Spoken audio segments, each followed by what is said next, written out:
అతను నీకు అప్పచెప్పే బాధ్యత నాది. నువ్వు ధైర్యంగా ఉండు. నేరం చేసిన వాడి నాటికైనా దొరకపో. దొరికాడుగా, ఇంక దొరికేదే వాడు. ఇలాంటి పుణ్య కేసులు ఎన్ని చూస్తాం మనం. నిన్నగాక మన ప్లేట్ రావా, నీకేం తెలుసు?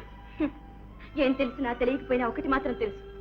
సొంత చెల్లెలు పతిభిక్ష పెట్టమని, పసుపు కుంకుమ కాపాడమని ఇంతగా బ్రతిమలాడుతుంటే చీమైనా కుట్టినట్టు కూర్చున్న వాళ్ళ మనుషులు కారని బాగా తెలుసు. తెలిసింది. రామారాధ వెళ్దాం. ఏమండి, నేను వెళ్ళి చిన్నాన్నను చూస్తానా? చిన్నాన్నను చూసి వస్తానండి.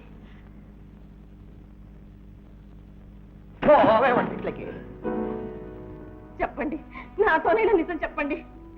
నిజమే చెప్తున్నాను రా. ఈ హత్య చేసింది నేను. చూసావా అక్క, చూసావా?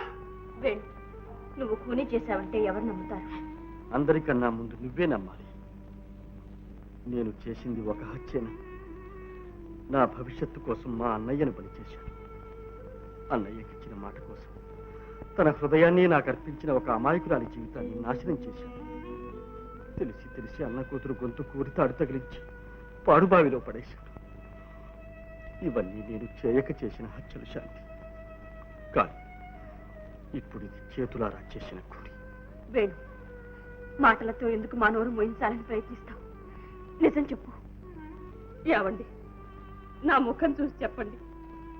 మీరు ఈ నేరం చేయలేదని చెప్పండి. రాధ, నిజం చెప్తున్నా, నేనే హంతకుడిని. వేణు, అబద్ధాలతో నిన్ను నమ్ముకున్న నీ వాళ్ళను, నీ అంతరాత్మను మోసం చేసుకుంటున్నావు. న్యాయాన్ని, న్యాయస్థానాన్ని కూడా మోసం చేయగలుగుతాననుకుంటున్నావా? చూస్తాను. రామారాధ, రా. ఏమండి, రావండి. నాన్న, వెళ్ళిన పని ఏమైంది నాన్న? వేణుని విడుదల చేసే మార్గం ఏమైనా ఉందా? ఇక దాని గురించి ఆలోచించే లాభం లేదమ్మా. అదేమిటి నాన్న? శాంతి, ఇప్పుడు ఈ కేసు సెషన్స్కి వచ్చింది. ప్రాసిక్యూషన్ తరఫున నేనే ఈ కేసులో హాజరు కావాలని ప్రభుత్వం ఉత్తర్వు జారీ చేసింది. మీరు ఒప్పుకున్నారా నాన్న? తప్పుతుందా అమ్మా? అంటే వేణు అపరాధని మీ నోటితో మీరే వాదించబోతున్నారు, అంతేనా? అది నా ఉద్యోగ ధర్మం శాంతి. దాన్ని మించిన మనోధర్మం అంటూ ఒకటి లేదంటారా? మనిషికో రకంగా ఉంటుందమ్మా మనసు. దాన్ని ఆధారంగా తీసుకుని న్యాయ అన్యాయాలు నిర్ణయించలేదు. నాన్న, వేణుని మీరు బాగా ఎరుగుతారు. అన్నకిచ్చిన మాట కోసం తన జీవితాన్నే బలి చేసుకున్నాడు. అలాంటి వాడు కేవలం ఒక ఆడదాన్ని హత్య చేస్తాడంటారా? శాంతి, నేరాలన్నీ కావాలని చేసినవే కానక్కర్లేదు. పరిస్థితుల వల్ల ఏర్పడిన ఆవేశాలే అపరాధాలకు కారణం కావచ్చు. వాదన మీ వజ్రాయుధం. కానీ ఒక్క మాట అడుగుతాను, మనస్ఫూర్తిగా చెప్పండి నాన్న. వేణు అపరాధిని మీరు నమ్ముతున్నారా? అతనే మీ అల్లుడైతే ఈ పరిస్థితుల్లో మీరేం చేసేవారు? కాపాడేవారా లేదా? పొరపాటు శాంతి. న్యాయపీఠం ముందు మన బంధుత్వాలకు, మమకారాలకు ఆస్కారం లేదు. మమతలకు తల ఒగ్గితే మనం న్యాయానికే అన్యాయం చేసిన వాళ్ళం అవుతామమ్మా. కాదనటం లేదు. కానీ ఒక నిరపరాధి నిష్కారణంగా శిక్ష అనుభవించవలసి వస్తే అది న్యాయశాస్త్రానికి అవమానం కాదా?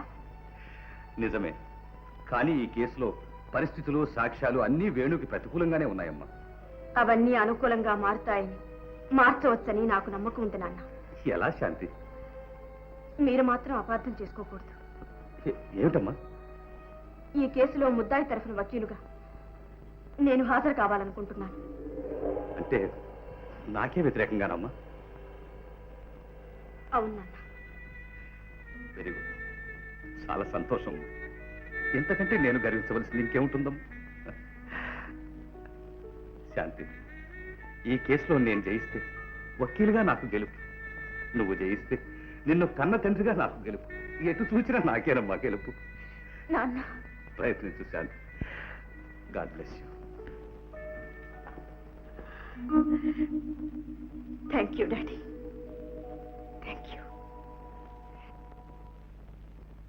Your Honor and gentlemen of the jury, this is a clean case of cold-blooded, premeditated and deliberate murder. Prosecution తరఫు సాక్ష్యాలన్నింటినీ విన్నారు. ముద్దాయే హంతకుడిని ఘంటాపథంగా నిరూపింపబడింది.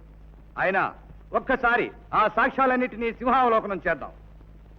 గత జనవరి 22వ తేదీ సాయంత్రం 5 గంటలకు హత్య చేయాలని ఒకే ఒక దురుద్దేశంతో ముద్దాయి ఒక అమ్మాయిని విద్యానగరం తీసుకువెళ్ళాడు. అనుకున్న ప్రకారం హత్య చేశాడు. చావు కేక విన్న మరుక్షణం అక్కడికి ఒకరు కాదు ఇద్దరు పరిగెత్తుకు వెళ్లారు.